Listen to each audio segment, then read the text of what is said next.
پڑھیے الصلاۃ والسلام علیک یا رسول اللہ وعلی آلک واصحابک یا حبیب اللہ، الصلاۃ والسلام علیک یا نبی اللہ وعلی آلک واصحابک یا نور اللہ۔ درود پاک پڑھنے کے بے شمار فضائل و برکات ہیں، بہت سارے واقعات فضائل درود میں ملتے ہیں۔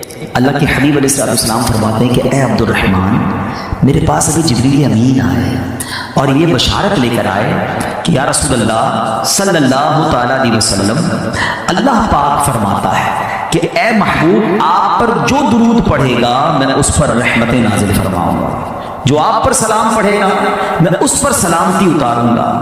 وہ ہمارے نبی، ان کے ہم امتی، وہ ہمارے نبی، ان کے ہم امتی، امتی تیری قسمت پہ لاکھوں سلام۔ صلو علی الحبیب صلی اللہ تعالی علی محمد صلی اللہ علیہ وسلم۔ مجید فرقان حمید کی آیت سنیے، وَمِنَ اللَّيْلِ فَتَحَجَّدْ بِهِ نَافِلَةً لَكَ عَسَىٰ أَن يَبْعَثَكَ رَبُّكَ مَقَامًا مَحْمُودًا۔ ترجمہ کنز الایمان، اور رات کے کچھ حصے میں تہجد ادا کرو، اور رات کے کچھ حصے میں تہجد کرو، یہ خاص تمہارے لیے زیادہ ہے، قریب ہے کہ تمہیں تمہارا رب ایسی جگہ کھڑا کرے جہاں سب تمہاری حمد کریں۔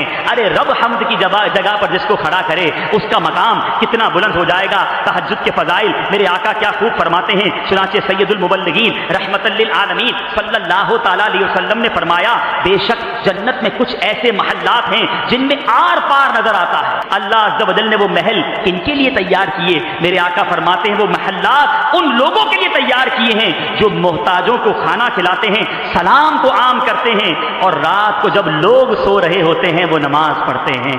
تو میرے پیارے اسلام میں 3 عادتیں یاد کر لیجئے، محتاجوں کو کھانا کھلانا ہے، سلام میں پہل کرنا یہ بھی مدنی انعام ہے، اور تہجد کی نماز کا مدنی انعام انشاءاللہ آج ہم یہاں مل کر ادا کریں گے۔ میرے پیارے اسلامی بھائیوں، قیامت کا دن ہوگا، حدیث پاک سنا رہا ہوں، الترغیب و ترہیب میں ہے، قیامت کے دن جب لوگ ایک جگہ اکٹھے ہوں گے، ایک منادی ندا کرے گا، کہاں ہے وہ لوگ جن کے پہلو بستروں سے جدا رہتے ہیں؟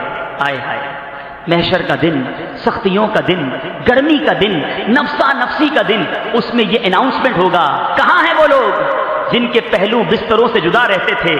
پھر وہ لوگ کھڑے ہوں گے، وہ تعداد میں بہت کم ہوں گے، اور بغیر حساب جنت میں داخل ہو جائیں گے۔ پھر تمام لوگوں کا حساب شروع ہوگا۔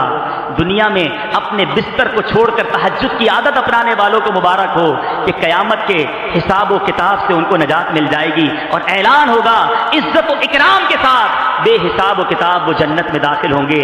اللہ تبارک و تعالی ہمیں بھی بے حساب و کتاب جنت میں داخلہ عطا فرمائے۔ تہجد کے لیے شرط یہ ہے کہ عشاء پڑھ کے سویا جائے، تو عشاء ضرور پڑھے، تراویح ضرور پڑھے، اور اگر آپ نے سونا ہے تو سو جائے۔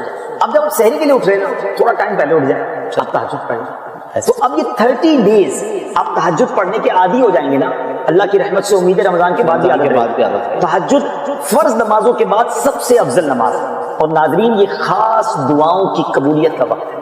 اللہ اکبر، تہجد پڑھ کے جو دعا مانگنے کا مزہ آتا ہے، اب اللہ کرے ہم ایسی دعائیں مانگنے والے بن جائیں کہ میں جانوں میرا رب جانے۔ اکیلے میں جا نماز بچھائیں، رات کا پہر ہو، ہاتھ اٹھیں اور آنسو بہیں، یقین کریے وہ وقت ہے آپ جو مانگیں گے عطا کیا اللہ۔ اور نبی پاک بھی رات کو اٹھ کر دعائیں مانگتے گر گیا۔ تہجد کی نماز جو خوش نصیب ادا کرتے ہیں، انشاءاللہ نیت کرتے ہیں کہ آج رات مسجد میں ہم یہاں رک کر تہجد بھی ادا کریں گے۔ آخری حدیث، اپنے گھر والوں کے ساتھ ہمارا کیا معمول ہونا چاہیے نماز کے لیے اٹھانے کا، تہجد کے لیے اٹھانے کا؟ آج بچہ اسکول نہیں جاتا، بڑا غصہ آتا ہے، صبح پوچھتے ہیں اسکول کیوں نہیں گئے؟ کبھی یہ ہمیں غصہ آیا، ہم نے کچھ بچے کی سرزنش کی، گھر والوں کو پوچھا کہ آپ نے فجر نہیں پڑھی؟ ہم خود فجر کے لیے وقت پہ اٹھتے کہ نہیں اٹھتے؟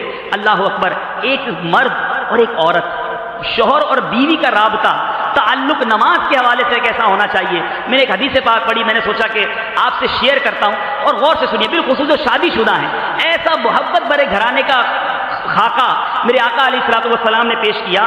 میرے آقا علیہ الصلوۃ والسلام نے فرمایا، جو رات کو بیدار ہو کر اپنی اہلیہ کو جگائے اور پھر وہ دونوں 2 رکعتیں ادا کریں تو ان کا شمار کثرت کے ساتھ اللہ عز و جل کا ذکر کرنے والوں میں ہوگا۔ حضرت سیدنا ابو ہریرہ رضی اللہ تعالیٰ عنہ سے روایت ہے، میرے آقا علیہ الصلوۃ والسلام نے فرمایا، اللہ عز و جل اس پر رحم فرمائے جو رات کو بیدار ہو کر نماز پڑھتا ہے اور اپنی زوجہ کو نماز کے لیے جگاتا ہے اور وہ نہیں اٹھتی، نہیں اٹھتے نا گھر والے. اگر وہ نہیں اٹھتی تو اس کے چہرے پر پانی چھڑکتا ہے. اور اللہ عز و جل اس عورت پر رحم فرمائے جو اپنے شوہر کو نماز کے لیے رات کو جگاتی ہے, وہ نہیں اٹھتا, وہ شوہر کے آنکھوں پر, شوہر کے چہرے پر پانی چھڑکتی ہے. اللہ تعالیٰ ان دونوں پر رحم فرمائے.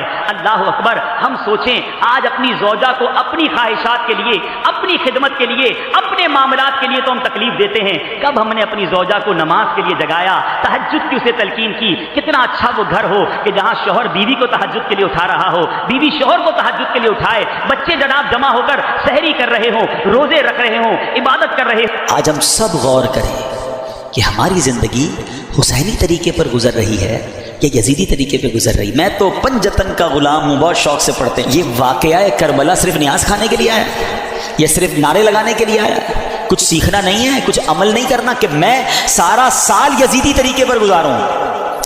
ان کی راتیں رقص و سرور میں گزری, کربلا کے میدان میں بھی, اور ان کی راتیں تلاوت قرآن اور دعاؤں میں گزری. میری اور آپ کی راتیں کیسے گزر رہی ہیں؟ فلموں میں, گانوں میں, میوزک میں, اور کہتے ہیں پنجتن کا غلام ہوں. کتنے ایسے جو عشاء بھی جماعت سے پڑھتے ہیں, فجر بھی نماز پڑھتے ہیں, رات تلاوت کر کے سوتے ہیں, باوضو سوتے ہیں, راتیں فلم دیکھے بغیر نیند نہیں آتی, موبائل ہاتھ میں ہوتا ہے, پتہ نہیں کیا کچھ چل رہا ہوتا ہے, اور کہتے ہیں میں پنجتن کا غلام ہوں. یاد کرو وہ کربلا کا میدان کہ یزیدیوں کی راتیں کیسی گزری اور حسینیوں کی راتیں کیسی گزری. امام حسین کے چاہنے والے کی رات تو سبحان اللہ, میں سو جاؤں یا مصطفیٰ کہتے کہتے, کھلے آنکھ صلی اللہ کہتے کہتے. غور کیجئے, ہم سب نے قیامت کے دن ملاقات کرنی ہے امام حسین سے, کرنی ہے نا انشاءاللہ. ہماری تو تمنا ہے کہ ہمارا حشر ان کے ساتھ ہو, ہم وہیں ان کے پیچھے پیچھے جنت میں جائیں گے. مگر اگر وہاں کوسچن ہو گیا کہ تم کون سے طریقے پر زندگی گزار کر آئے, حسینی یا یزیدی, وی ہیو اینی آنسر. یہ غور کرنا ہے. اس کربلا کے واقعے میں دو گروپس تھے, ہمیں ایک گروپ چوز کرنا ہے. حقیقتاً ہمیں امام حسین کے گروپ کو چوز کرنا ہے نا, ہمیں انہی کے فٹ اسٹیپ پر چلنا ہے, یزیدیوں کے پیچھے تو نہیں جانا نا. تو یہ غور کریں کہ اعمال ایسے ہیں کہ نہیں. ایک اور بڑی پیاری بات بتاؤ, 72 کربلا والوں میں سے ایک مرد واپس جاتا ہے, وہ ہیں امام زین العابدین عابد بیمار رضی اللہ عنہ. ٹھیک ہے, ادھر ہزاروں واپس جاتے ہیں, یہاں تو سارے شہید ہو جاتے ہیں نا, ایک ہی واپس جاتا ہے.